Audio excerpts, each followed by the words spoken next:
It's a ritual as sacred as sunrise for millions, the rich, invigorating aroma that cuts through the morning fog in your mind. The comforting warmth of the cup pressed between your palms, a small beacon against the chill of a new day. Whether it's grabbed from a bustling cafe on the way to work or poured from a pot at home, that first cup of coffee is more than just a beverage, it's a promise. It's the promise of focus, of energy, of a moment of peace before the world demands your attention. It's a simple, trusted pleasure. But what if that familiar paper cup, held so trustingly in your hands, is a vessel not just for caffeine, but for a silent, invisible poison? What if that daily ritual, intended to awaken and empower you, is a Trojan horse, covertly delivering a payload of harmful substances directly into your body? This isn't speculation from a dystopian novel. It's the unsettling reality hiding in plain sight, concealed within the very fibers and linings of the disposable cups we use without a second thought. This is the story of how your daily coffee habit may be exposing you to a storm of microplastics and a cocktail of industrial chemicals, one hot steaming sip at a time. At first glance, the paper cup seems like an elegant, eco-conscious solution. Paper, after all, comes from trees. It's natural, seemingly a world away from the overt environmental villainy of a styrofoam container or a hard plastic bottle. We use it believing we are making a slightly better choice. But this perception is built on a fundamental misunderstanding of what a disposable coffee cup truly is. To contain a near-boiling liquid without disintegrating into a pulpy mess, paper needs help. It needs a hidden shield. That shield is a microscopic layer of plastic fused to the inner surface of the cup. In most cases, this lining is made of low-density polyethylene, or PET, same type of plastic used to make grocery bags and plastic wrap. This waterproof lining is the cup's critical feature. Without it, your hot coffee would seep through the paper fibers in minutes. It is the cup's greatest strength and, as scientific evidence now reveals, its most dangerous secret. This invisible plastic film is the Achilles heel of our morning ritual, the gateway through which a hidden contamination begins. The problem begins the moment hot liquid fills the cup. The polyethylene lining, stable and harmless at room temperature, behaves very differently when exposed to the heat of a fresh brew, which typically sits between 185 and 205 degrees Fahrenheit, 85 to 95 degrees Celsius.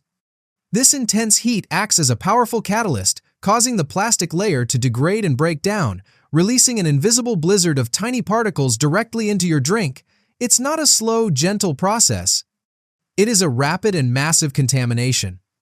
Groundbreaking research has pulled back the curtain on this microscopic tempest. A 2020 study published in the Journal of Hazardous Materials by researchers at the Indian Institute of Technology, Kharagpur, provided a stark quantification of the issue. They found that when hot water was poured into a standard 100 milliliters disposable paper cup, it took only 15 minutes for the plastic lining to release a staggering average of 25,000 microplastic particles. Even more alarming was the release of nanoplastics particles 1,000 times smaller and far more difficult to detect. The study identified trillions of these sub-micron-sized particles per cup. To be clear, microplastics are fragments smaller than a sesame seed, and nanoplastics are so infinitesimally small they are invisible to all but the most powerful microscopes, capable of passing through intestinal walls and into our bloodstream and organs. Every sip from that point forward is a gulp of a plastic-infused slurry. Yet, the physical plastic fragments are only one ingredient in this toxic brew. The polyethylene lining itself is not pure plastic. To achieve the desired properties of durability and adhesion to the paper, manufacturers blend in a variety of additives and chemical agents. As the plastic breaks down under the assault of heat, these chemicals are also liberated, leaching into your beverage and creating a complex chemical cocktail. This invisible cocktail can include a host of unsavory characters. Among them are phthalates, a class of chemicals used to make plastics more flexible, which have been linked to hormonal disruption. There are also bisphenols, most famously BPA, which is a known endocrine disruptor. While many products now boast a BPA-free label, the chemicals used to replace it, such as BPS and BPF, are proving in early studies to be just as, if not more, hormonally active and harmful. Beyond these, the degradation process can release heavy metal ions like lead and chromium, as well as other volatile organic compounds that were part of the manufacturing process. The plastic particles, therefore, don't just travel alone. They are microscopic rafts carrying a chemical payload, ensuring that what you're drinking is far more than just coffee and water. A common response to such warnings is the classic toxicological argument. The dose makes the poison. Surely, the amount of contamination from a single cup is infinitesimally small and harmless, easily processed and expelled by the body. This would be true if the exposure happened only once, but it doesn't. The danger of the coffee cup lies not in a single acute dose, but in the relentless, chronic exposure of a daily ritual. It's the slow, steady drip of a toxin over months, years, and decades. One cup is a drop. A cup every workday for 20 years is a flood. This long-term accumulation is where the significant health risks begin to surface, according to a growing body of scientific research. Once inside the body, microplastics can trigger a cascade of subtle, damaging effects. They can provoke chronic inflammation in the gut lining, contribute to oxidative stress that damages cells, and disrupt the delicate balance of our gut microbiome. Trillions of beneficial bacteria essential for digestion, immunity, and even mental health. Furthermore, these plastic particles act like tiny sponges, attracting and absorbing other environmental toxins, carrying them across the intestinal barrier and deep into our tissues. Simultaneously, the leached chemicals, particularly endocrine disruptors like phthalates and bisphenols, wage a different kind of war. They interfere with the body's hormonal system, the intricate messaging network that controls everything from metabolism and growth to mood and reproduction.